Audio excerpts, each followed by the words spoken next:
अस्सलाम वालेकुम दोस्तों, कैसे हो? उम्मीद है कि सब खैरियत से होंगे।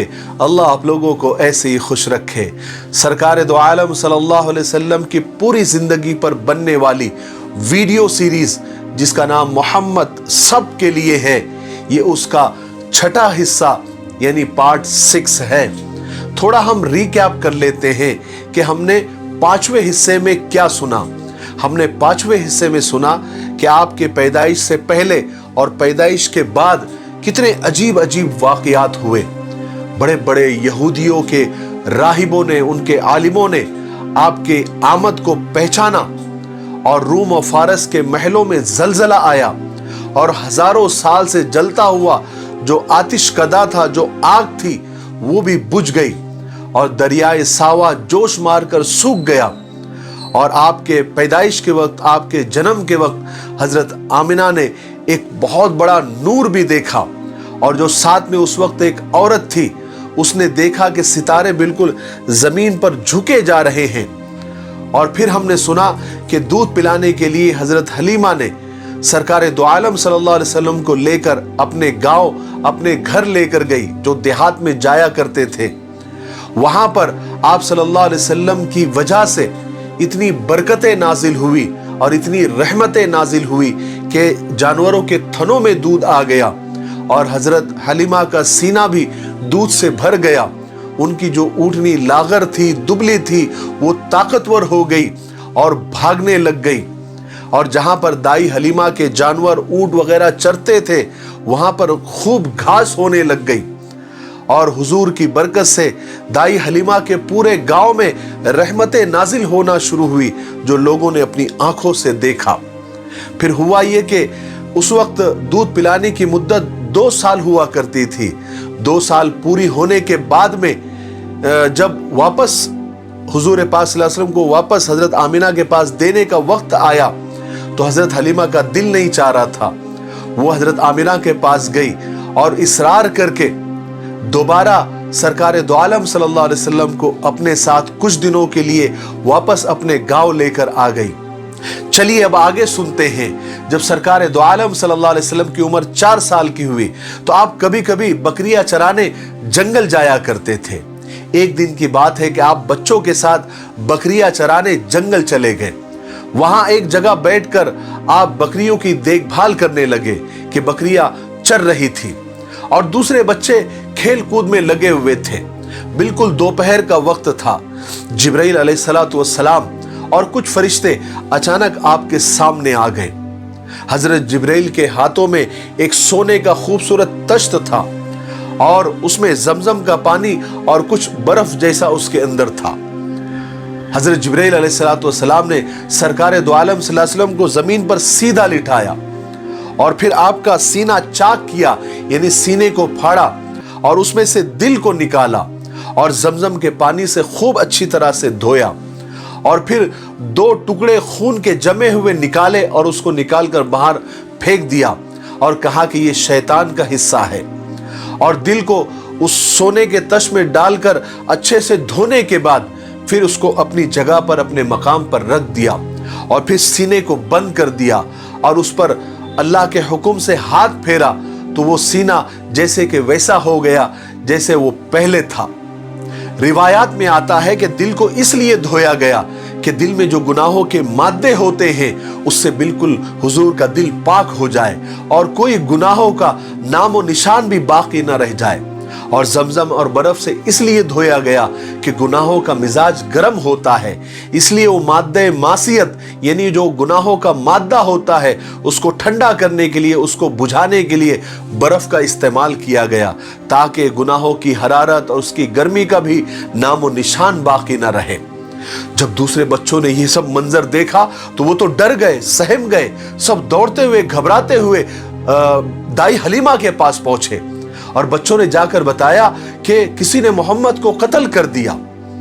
दाई हलीमा ये सुनते ही बदहवास होकर हुजूर के पास दौड़ते हुए आई तो देखा कि आप जंगल में डरे डरे, सहमे सहमे खड़े हैं और पसीने से शराबोर है।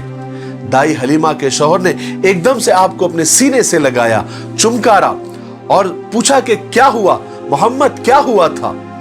तो सरकार दो आलम सल्लल्लाहु अलैहि वसल्लम ने बताया कि 2 लोग मेरे पास आए थे, उन्होंने मुझे पकड़कर सीधा लिटाया और मेरे सीने को चाक किया, अंदर से कुछ निकाला, उसको धोया, दोबारा अंदर रख दिया और फिर सीना जैसे के वैसे करके वो लोग चले गए। इस वाक़े ने दाई हलीमा और उनके शौहर को बिल्कुल डरा दिया। वो घबरा गए और उनको ऐसा लगा कि कहीं आगे चल के ऐसा कोई वाक़या और ना हो जाए और मोहम्मद को नुकसान ना हो जाए। इसलिए हिफाजत को ध्यान में रखते हुए हजरत हलीमा और उनके शौहर ने सरकार दो आलम सल्लल्लाहु अलैहि वसल्लम को मक्का लेकर आ गए और हजरत आमिना के सुपुर्द कर दिया, उनके हवाले कर दिया। अब चूंकि हुजूर मक्का में अपने घर वापस आ चुके थे, जहां आपकी अम्मी, आपके दादा आप पर जान छिड़कते थे, आपका हर वक्त ख्याल रखते थे। फिर जब आपकी उम्र 6 साल हुई तो एक दफा का वाकया है कि हजरत आमिना आपको साथ लेकर यस्रिब गई। यस्रिब ये मदीना का पुराना नाम है और आपके साथ में आपकी बांदी उम्मे ऐमन भी थी और यस्रिब में हजरत आमिना का ननियाल था। वहां पर हजरत आमिना 1 महीना ठहरी।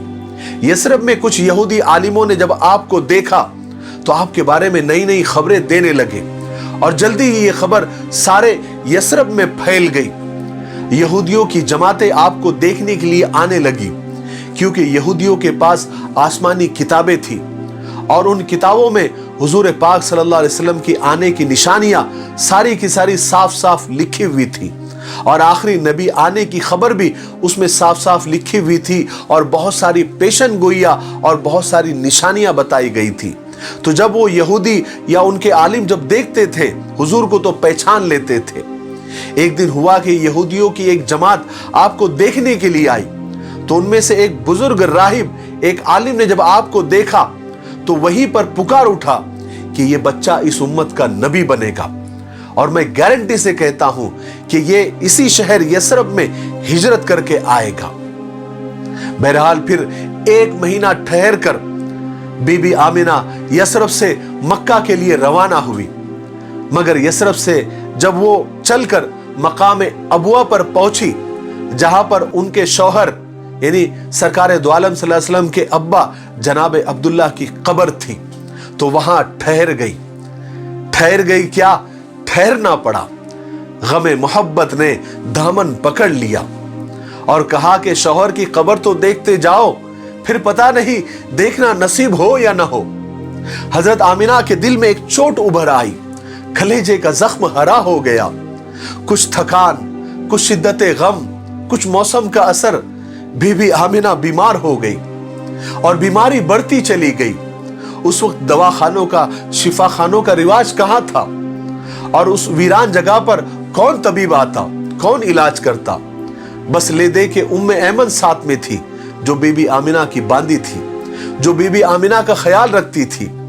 बीबी आमिना की तबीयत इतनी खराब हो गई कि मौत का फरिश्ता सामने आकर खड़ा हो गया और कहने लगा कि ओ आमिना, तुम्हारी सांसों की गिनती अब पूरी हो चुकी। आमिना, तेरा दाना पानी अब दुनिया से उठ चुका। बीबी आमिना को अपने मरने का गम नहीं था, ज्यादा गम इस बात का था कि मेरे बाद मेरे दिल के टुकड़े मोहम्मद का क्या होगा, उसकी खबरगिरी कौन करेगा। पैदा होने से पहले बाप का साया उठ गया, अब कुछ होश संभाला तो मां के सामने मौत खड़ी है। दुनिया में हर बच्चे को मां बाप का ही सहारा होता है, उन्हीं की शफकत के सहारे बच्चे परवान चढ़ते हैं। रिश्तेदार भले ही कितने ही अच्छे हो, लेकिन मां बाप की मोहब्बत भला कहां पैदा होती है। यही गम बीबी आमिना को मरते मरते खाए जा रहा था।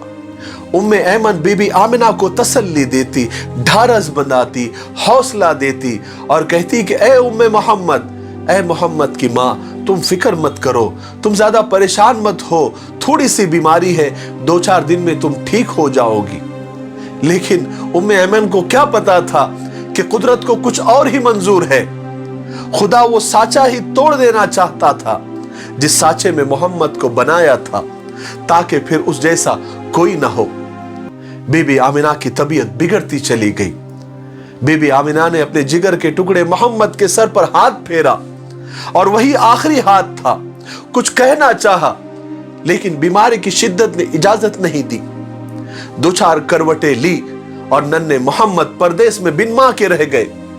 और वही मकाम अबुआ पर जहां पर 7 साल पहले जनाबे अब्दुल्ला दफन हुए थे, वहीं पर बीबी आमिना भी दफन हो गई। सरकार दो आलम सल्लल्लाहु अलैहि वसल्लम ने होश के जमाने में यह पहला इतना बड़ा हादिसा देखा, वो भी इतना अलमनाक, इतना दर्दनाक। मां के हमेशा की जुदाई, वो भी कहां, परदेश में, रिश्तेदारों से दूर, बेकसी और नाआशनाई की मौत।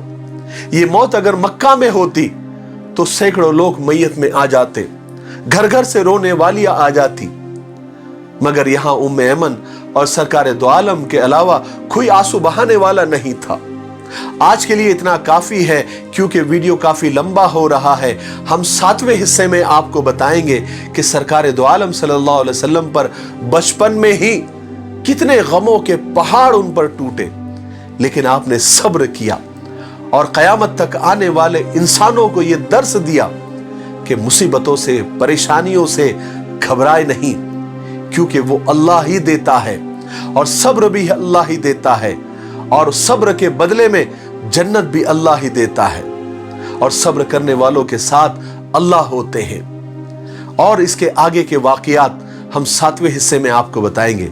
तब तक आप थोड़ा सा इंतजार करें। तब तक मेरे लिए, पूरी उम्मत के लिए और पूरी इंसानियत के लिए खैर और भलाई की दुआ करते रहें। अस्सलामु अलैकुम व रहमतुल्लाहि व बरकातहू।